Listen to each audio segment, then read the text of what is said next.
Opening up the text window, I typed out a text. Me.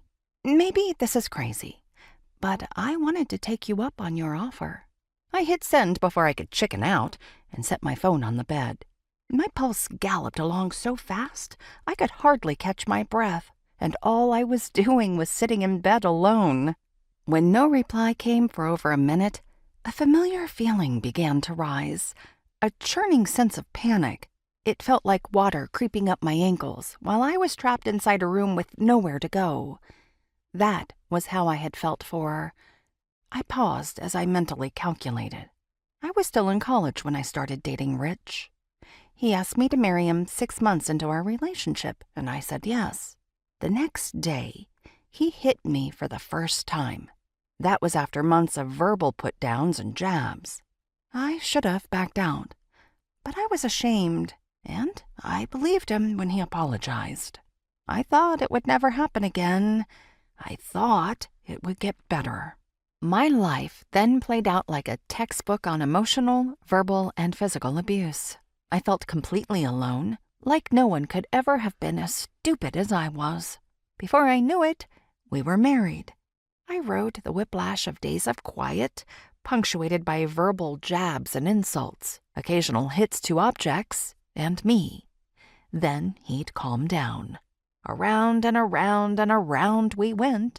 When I was pregnant, he threatened to kill me. I stayed until I learned to cry in complete and utter silence in the darkness, and didn't know if I could ever get out.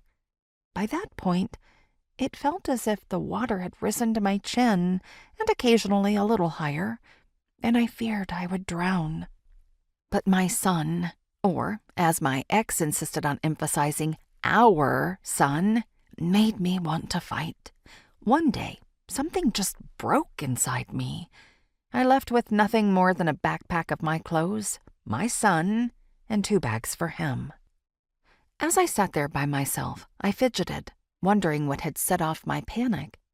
While I cataloged the anxiety zipping through me, I realized waiting for a text response was a trauma trigger for me. Because Rich used to do that to me all the time. I couldn't ever recall him replying to a text quickly. I always had to wait. Doubts clamored loudly in my brain, shouting that Adam couldn't have meant what he said, that I wasn't cute, that he didn't want to kiss me, that I was absolutely out of my freaking mind to have sent him this text. Just as I lifted my phone to type in a follow-up message, it vibrated with a response. I swallowed through the tightness in my throat and stared at Adam's response. Adam, the offer to kiss you? Fiery heat flashed into my cheeks. Oh my God, oh my God, oh my God, I said out loud.